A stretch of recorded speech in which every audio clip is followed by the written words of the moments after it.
너무 많이 풀게 하지 마세요. 와, 수학은 재미없는 거구나 라고 질려버리게 되거든요. 깊이 있게 중등 과정을 보게 해주셔야 돼요.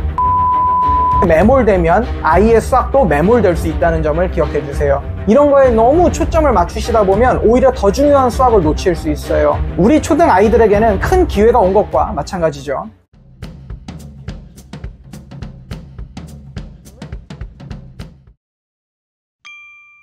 함께하면 힘이 됩니다. 안녕하세요, 상위권쌤입니다. 오늘은 우리 구독자님들을 위해서 지지난 라이브 때 초등 수학에서 성공하고 현재 고등학교에서 수학을 굉장히 잘하고 있는 아이들 부모님들이나 초등 수학을 성공으로 이끄셔서 명문대로 진학까지 시키셨던 어머님들은 자녀들이 초등학교 때 수학을 어떻게 시키셨는지 궁금해하시는 분들이 계셨어요. 그래서 이번 영상을 준비하게 됐고요. 또 한 가지 중요한 게 올해 24학년도부터 초등 수학에서 큰 변화가 두 가지 생깁니다. 첫 번째는 초등 수학 교과 과정의 변화고, 두 번째는 대학 입시 개편안에 따른 초등 수학에서의 방향성이 바뀌었다는 거예요. 우선 결론부터 말씀을 드리자면 초등 수학 교과 과정이 중등 수학과 많은 부분에서 연계가 좀 더 깊어졌다는 것이고요.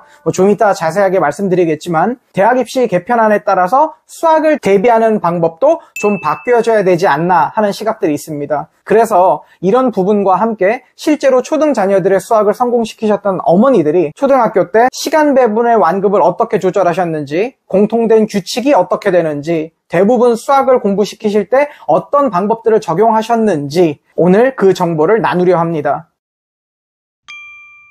이번에 교육부에서 대학 입시 개편안이 확정됐죠.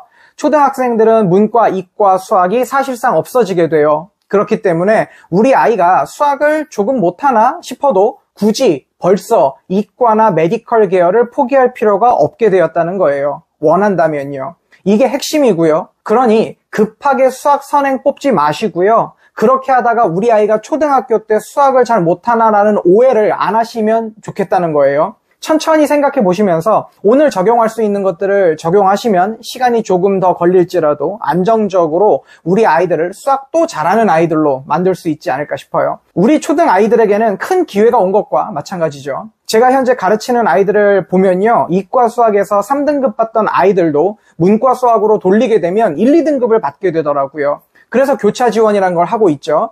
근데 이런 것 자체도 무색해지는 거예요. 그래서 수학을 1등급 받기까지 그렇게 수학적인 특별한 머리가 있거나 힘든 과정이 필요해지지 않게 되는 거예요. 이렇게 선택의 폭이 넓어지는 면은 있지만 거꾸로 얘기하면 경쟁이 더 심해지는 거기 때문에 수학을 오히려 더 열심히 해서 상위권으로 만들어 놓지 않는 경우에는 좋은 과에 진학하기가 더 어려워질 수 있다고 볼 수도 있어요. 제가 지난 라이브 때 과 편중 현상에 대해서 말씀드렸습니다. 그런 것처럼 수학을 덜 열심히 해도 된다는 게 아니니까 오해하지 마시고요. 오히려 훨씬 더 중요해졌구나 라고 생각하시면 돼요. 다만 기회의 폭이 넓어졌다. 우리 아이도 할 수 있다. 영어 같은 경우는 독해를 하든 문법을 배우든 어느 파트에서 시작해도 상관이 없어요. 예를 들어 문법에서 부정사부터 시작해도 한 바퀴 돌아갈 수 있고요. 관계대명사에서 시작을 해도 한 바퀴 도는데 지장이 없습니다. 다만 수학은 아시죠? 전혀 그렇지가 않아요. 어머님이 어떻게 시키시는지, 선수 과목을 어떻게 선택하는지, 어머님이 어디서부터 시키셨는지, 어떤 순서로 문제집과 개념서를 병행했는지에 따라서 결과는 정말 달라져요. 그 다음 올해부터 초등수학 과정에 변화가 있어요. 세세한 부분은 자료들이 많이 인터넷에 있으니까 저는 꼭 아셔야 되는 부분만 말씀을 드릴 건데 전체적인 틀을 아셔야 돼요. 그게 가장 핵심이니까요. 우선 쓸데없이 어려운 용어는 더 이상 안 쓰게 돼요. 각도기로 각도를 재거나 너무 어려운 도형 개념 같은 거는 중등과정으로 옮겨버리는 대신에 중등과정이랑 연계를 하기 위해서 여러 개념들이 미리 익힐 수 있게 내려온 부분도 있어요. 그러니까 오히려 더 좋아졌다고 보면 좋을 것 같아요. 과도한 중등 선행의 필요성을 좀 줄여주는 취지 같아 보이지만 제가 생각할 땐 오히려 중등 선행의 필요성이 조금 더 생기고 선행이 좀 더 수월해진 게 아닌가 싶어요. 연계율이 좋으니까. 초등 수학 변화와 함께 좀 전에 말씀드렸었던 성공적이셨던 어머님들에 대해서도 궁금하시겠죠? 그분들이 많이 하셨던 부분이 초등 저학년 때는요, 극심화나 선행 수학을 거의 안 시키셨어요. 초등 저학년 때는요. 어느 정도 입시 수학으로 가중치를 두고 가는 거는 4학년 정도 때부터 양을 늘리기 시작하시더라고요. 그리고 특징이 수학에 흥미를 느낄 수 있는 서적들을 오히려 저학년 때 많이 읽히셨어요. 몇 가지 소개해 드릴게요.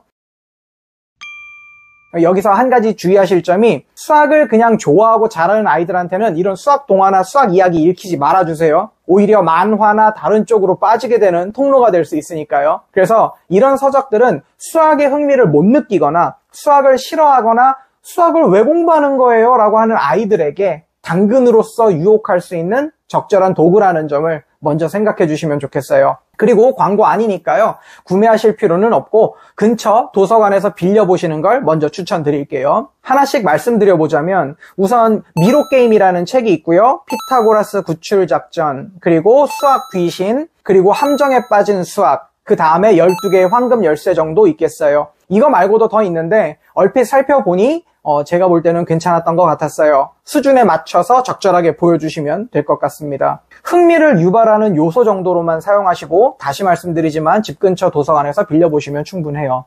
그런 후에 초등 고학년이 되어서야 수학에 박차를 가해야 되겠다 생각이 드시면 그 시점에 심화 수학이나 사고력 수학, 창의 수학 등등을 풀어보게 하시고 제가 종종 말씀드리는 문해길이나 디딤돌 상위 개념이나 창의 수학이나 팩토나 다들 아시는 최상위 수학이나 왕수학이나 여러 가지 있죠. 풀어보시게 하면 좋으실 거예요. 그런데 바로 학원 보내진 마시고요. 제 영상 보시면 엄마표 수학이 있으니 그걸 먼저 보신 다음에 한 3개월 정도라도 직접 풀게 해보세요. 그런 다음에 어떤 학원을 보내야 될지, 속도는 어떻게 나갈지, 선행은 얼만큼 해야 될지 어머니가 직접 결정하시는 게 좋아요. 다만 어머님들 이야기를 들어보면요, 한 가지 놓치시면 안 되는 부분이 있어요. 그게 뭐냐면 어떤 분은 어머니가 수학과도 나오셨어요. 영재셨고요. 근데 자녀들이 수학 영재는 아니었대요. 실망하셨다 하시더라고요. 그래도 좋은 대학 보내시긴 했지만 그럼에도 코스를 다 알기 때문에 천천히 잘 끌어올리신 케이스가 있으셨어요. 그리고 어떤 분은 어머님이 공부를 많이 안 하셨고 수학도 잘하시는 편이 아니셨는데 아이는 영재인 경우도 있었어요. 물론 아빠의 영향도 있을 수 있겠지만 정말 케이스 바이 케이스니까 영재성에 대해서는 너무 기대하진 마시고 우리의 목표는 최종 목표를 잘 이끌어내는 것이니까 우리 자녀를 최대한 객관화하겠다는 마음으로 아이를 바라보시면서 테스트해 주시면 되겠어요. 우리 채널의 지난 영상에도 있지만 영재 판정이 되었다고 명분대로 바로 가는 게 아니라는 점을 먼저 알아주세요. 그리고 유리한 점이 하나 더 생겼구나, 그렇게 보시면 되는 겁니다. 그리고 오늘 내용에서 아이들이 지역 학군에서 괜찮은 학교나 자사고를 진학해서 그 안에서 내신과 모의고사에서 안정적인 상위권을 확보하면서 명문대를 진학하게 만들겠다라고 여기시는 분들이 보시면 좋은 영상이에요.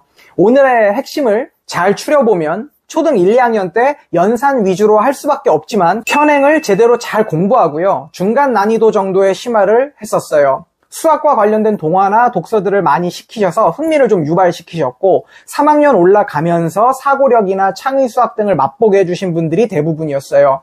아이가 특출나게 수학을 잘하는 게 아니라면 어린 나이에 너무 어려운 문제집을 통해서 무서운 귀신을 미리 보여줄 필요가 없다는 거죠. 그리고 그 다음에부터 선행들을 많이 시작하셨어요. 그래서 5학년 초반이나 5학년 여름방학까지는 초등 수학을 다 떼고 중등 선행을 시작하시는 케이스가 많았고요. 여기서도 주의하실 점이 초등 과정을 끝낼 때 개념과 쉬운 문제로만 끝낼 것이 아니라 심화까지 해서 끝내주시는 게 좋아요. 개념만 하고 빨리 선행 치려고 하면 안 됩니다. 그리고 중등 선행을 해나가는 과정에서도 초등 때 시간이 많으니까 충분히 생각하시면서 깊이 있게 중등 과정을 보게 해주셔야 돼요. 진도 뽑는데 매몰되면 아이의 수학도 매몰될 수 있다는 점을 기억해 주세요. 그리고 중등 선행을 6학년 말 정도에 시작하신 분들도 계셨는데 그 케이스를 들여다보니 심화 수학을 많이 하면서 시간을 더 보낸 케이스라 사실 큰 상관은 없었어요. 중등 선행을 언제 시작할 거냐라는 것은 초등 입장에서는 선행이지만 사실 심화이기도 하기 때문에 그런 면이 있어요. 그리고 한 가지 주의하실 게 초등 저학년 때 연산을 시키실 때 방법을 정확하게 알고 있는지 확인하시는 게 더 중요해요. 스피드가 중요한 게 아니에요. 어느 정도 연습이 되면 너무 많이 연산 문제집 풀게 하지 마세요.